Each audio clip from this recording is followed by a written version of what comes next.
إن الحمد لله نحمده ونستعينه ونستغفره ونعوذ بالله من شرور أنفسنا ومن سيئات أعمالنا من يهد الله فلا مضل له ومن يضلل فلا هادي له أشهد أن لا إله إلا الله وحده لا شريك له وأشهد أن محمدا عبده ورسوله قال الله تعالى في القرآن الكريم يا أيها الذين آمنوا اتقوا الله حق تقاته ولا تموتن إلا وأنتم مسلمون يا أيها الناس اتقوا ربكم الذي خلقكم من نفس واحدة وخلق منها زوجها وبث منهما رجالا كثيرا ونساء واتقوا الله الذي تساءلون به والأرحام إن الله كان عليكم رقيبا يا أيها الذين آمنوا اتقوا الله وقولوا قولا سديدا يصلح لكم أعمالكم ويغفر لكم ذنوبكم ومن يطع الله ورسوله فقد فاز فوزا عظيما فإن أصدق الحديث كتاب الله وخير الهدي هدي محمد صلى الله عليه وسلم وشر الأمور محدثاتها وكل محدثة في الدين بدعة وكل بدعة ضلالة وكل ضلالة في النار أما بعد. Hadirin sidang Jumat yang dimuliakan oleh Allah Subhanahu wa taala. Tidak ada manusia yang hidup di muka bumi ini pasti dan mesti akan diuji oleh Allah Subhanahu wa taala. Baik dia seorang muslim ataukah dia seorang kafir. Allah Subhanahu wa taala berfirman di dalam Al-Qur'an, Alif Lam Mim, ahasiban nas ayyutraku ayyaqulu amanna wa hum la yuftanun. Kata Allah Subhanahu wa taala, apakah manusia mereka menyangka ketika mereka setelah beriman kepada Allah Subhanahu wa taala mereka tidak akan diuji oleh Allah Subhanahu wa taala? Pasti kata Allah Subhanahu wa taala akan kami uji kalian sebagaimana Allah uji orang-orang sebelum kalian. Dan Allah Subhanahu wa taala tidaklah menguji seorang hambanya kecuali Allah Subhanahu wa taala ingin menghapuskan dosa-dosa hamba tersebut. Nabi SAW pernah bersabda, "Ma yusibul muslim min wasabin wala nasabin wala hammin wala hudnin wala ghammin wala adhan hatta syaukah allati yushakuha illa kafarallahu bi khatayah." Kata Nabi SAW, tidaklah seorang muslim ditimpa rasa capek, rasa letih, rasa penat, rasa kegelisahan, kegundahan, rasa kesedihan, bahkan duri yang menusuknya, kecuali semua itu kata Rasulullah SAW sebagai penghapus dari dosanya. Dan Allah Subhanahu wa taala ketika menguji seorang hamba, Allah Subhanahu wa taala ingin bertemu dengan hamba tersebut, dia menghadap kepada Allah Subhanahu wa taala, dia tidak memikul dosa sama sekali.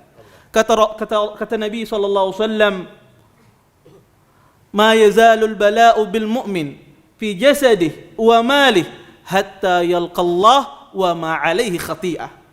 Kata Nabi SAW, senantiasa musibah silih berganti menimpa setiap seorang muslim pada jasadnya, pada tubuhnya, pada hartanya, sampai dia bertemu kepada Allah Subhanahu wa taala, dia tidak memikul dosa sama sekali. Dan Allah Subhanahu wa taala ketika menguji seorang hambanya, Allah Subhanahu wa taala menginginkan ujian tersebut agar dia terhindar dari siksa Allah Subhanahu wa taala. Pernah ada seorang wanita datang kepada Nabi sallallahu alaihi wasallam, "Ya Rasulullah, ud'ullahu lahu." Kata wanita ini, dia membawa seorang bayi. Wanita ini datang kepada Nabi SAW, "Wahai Rasulullah, doakan anak kecil yang aku bawa ini." Kemudian kata para sahabat, kata wanita ini, "Ya Rasulullah, dafantu salasah." Sesungguhnya aku telah ditinggal 3 dari anak-anakku, semuanya sudah meninggal. Kemudian Nabi SAW, "Dafanti salasah musta'ziman fi amriha." Kata Nabi SAW, engkau telah kehilangan 3 orang anak. Rawi yang meriwayatkan hadis ini, Nabi SAW mengagungkan begitu besarnya musibah yang menimpa wanita ini. Kemudian wanita ini pun mengatakan, "Qalat na'am." Betul wahai Rasulullah. Kemudian Nabi SAW mengatakan, "Ihtadarti hidaran syadid minan nar."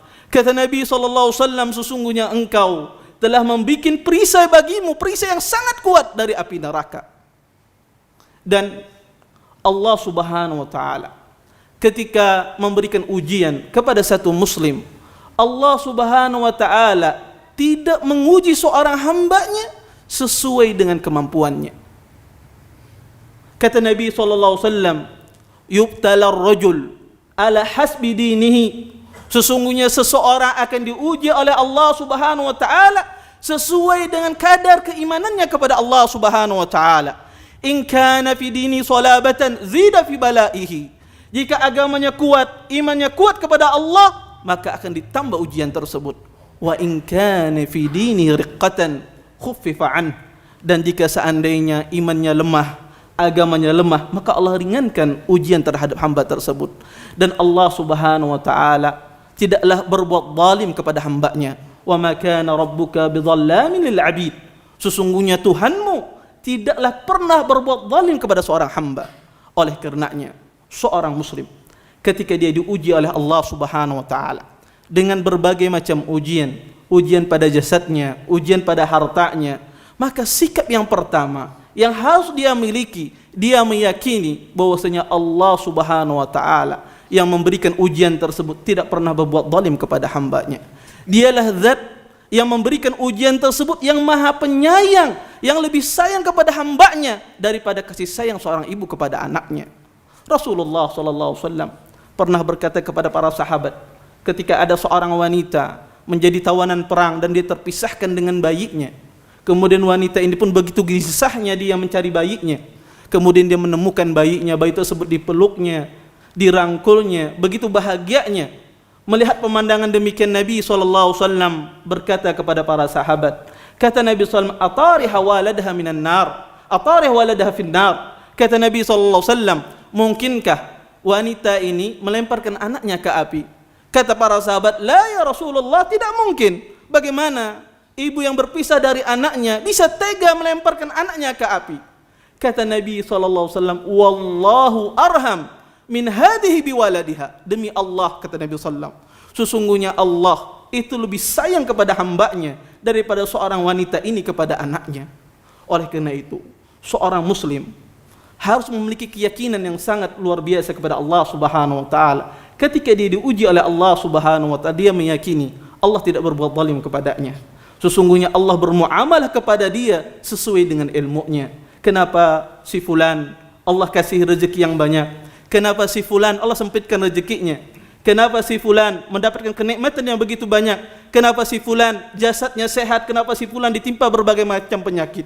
Ketahuilah, semua itu Allah bermuamalah dengan hikmahnya. Karena Allah tahu mana yang lebih pantas bagi kita. Oleh karena itulah Allah Subhanahu wa taala menguji kita sesuai dengan kadar keimanan kita kepada Allah Subhanahu wa taala. Kaum muslimin sidang Jumat yang dimuliakan oleh Allah Subhanahu wa taala. Kalau kita melihat ujian yang ada di muka bumi ini berdasarkan Al-Quran dan hadis-hadis Nabi SAW, maka ujian di muka bumi ini tidak terlepas dari dua hal. Pertama, ada ujian tersebut yang berkaitan dengan kenikmatan yang Allah berikan kepada kita, berupa kenikmatan harta, kenikmatan memiliki keluarga, kenikmatan diberikan kesehatan.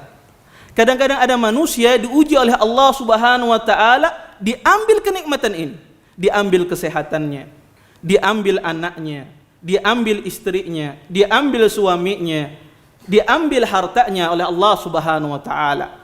Pasti ada di antara kaum muslimin diuji oleh Allah dengan ujian semacam ini.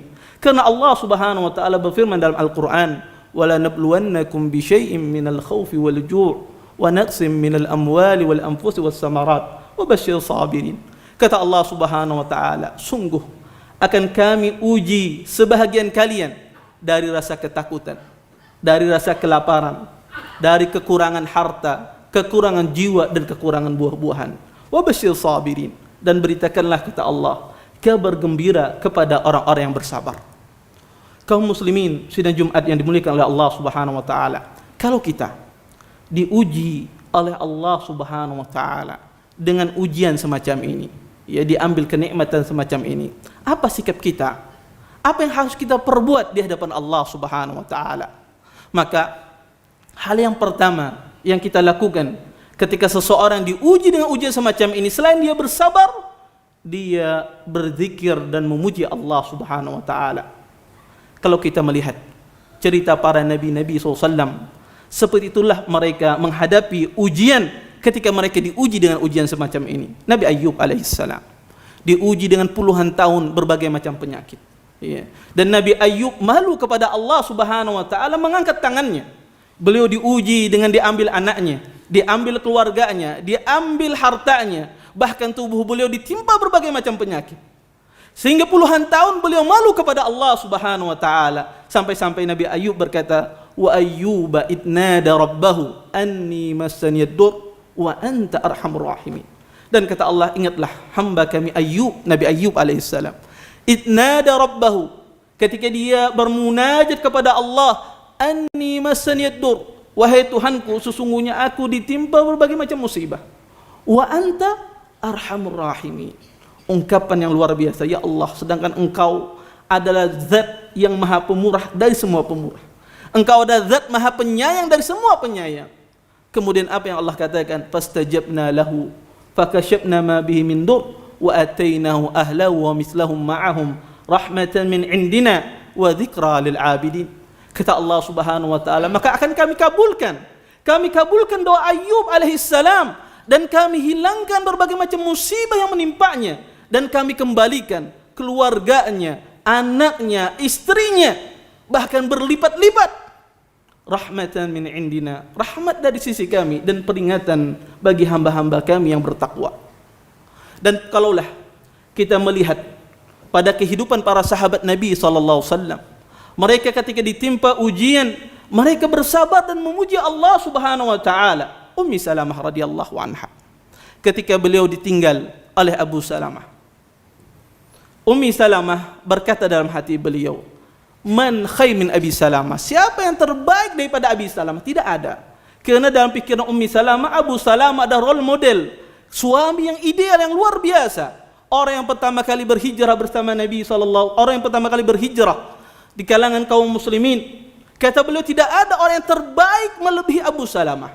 Tetapi Ummi Salamah ingat hadis Nabi SAW. Kata Nabi SAW, ma yusibul muslim min musibatin, tidaklah seorang muslim ditimpa musibah kemudian dia mengatakan inna lillahi wa inna ilaihi raji'un, kemudian dia mengatakan Allahumma ajurni fi musibati wa akhlif li khairan minha, ya Allah, berikanlah ganjaran terhadap musibahku dan ganti yang lebih baik. Ummi Salamah yakin betul dengan perkataan Nabi SAW. Kata Ummi Salamah, ketika suami saya meninggal, pada dalam hati kecil saya tidak ada laki-laki yang lebih baik daripada Abu Salamah. Kemudian saya ingat perkataan Nabi SAW, maka saya pun berdoa dengan doa semacam ini. Subhanallah, Allah gantikan yang lebih baik. Datanglah Hatib bin Abi Balta'ah melamarkan Ummi Salamah menjadi istri Nabi SAW. Kaum muslimin, sidang Jumat yang dimuliakan oleh Allah Subhanahu wa taala. Makanya Allah Subhanahu wa taala dalam sebuah hadits qudsi berkata kepada malaikat, kata Nabi SAW, idza mata waladul abd, jika mati anak seorang hamba, kemudian Allah berkata kepada para malaikat, hal qabattum walad abdi, kata Allah Subhanahu wa taala, wahai para malaikat, apakah kalian telah mencabut nyawa anak hambaku? Kata malaikat, na'am, ya wahai Allah, kami cabut nyawa hamba anakmu. Kemudian Allah bertanya lagi, hal qabattum samarata fuadi, apakah kalian telah mencabut buah hatinya? Kaum muslimin, orang kehilangan anak itu tidak gampang, ya. Apalagi itu anak satu-satunya, buah hatinya, pelipur dia, dicabut nyawanya oleh para malaikat. Kata Allah, hal qabattum samra fuadi, apakah kalian telah mencabut buah hatinya? Kata para malaikat, ya wahai Allah. Kemudian Allah bertanya lagi, madza qala abdi, apa yang dikatakan oleh hambaku ini ketika nyawa anaknya dicabut di hadapannya? Kemudian kata para malaikat, hamidaka wastarja'ak, sesungguhnya hambamu ini memujimu dan meminta ampun kepadamu. Dia mengatakan inna lillahi wa inna ilaihi raji'un. Kemudian kata Allah, ubnu li abdi baitan fil jannah sammuhu baitul hamd, kata Allah Subhanahu wa taala, bangunkan bagi hambaku ini rumah di surga dan namakan rumah tersebut rumah pujian. Puji Allah Subhanahu wa taala. Kalau kita diuji oleh Allah dengan model kenikmatan yang diambil dari kita, walaupun hadis ini dipersisihkan di kalangan para ulama tentang kesahihan dan kelemahannya, tetapi ahlul ilm mengatakan bahwasanya seseorang ketika diuji oleh Allah dengan diambil kenikmatannya, maka pujilah Allah Subhanahu wa taala, insyaallah Allah gantikan dengan pujian, dengan ganti yang lebih baik. Aqulu qawli hadza wa astaghfirullah li wa lakum wa sairil muslimin min kulli dhanb fastaghfiruh innahu huwal ghafurur rahim.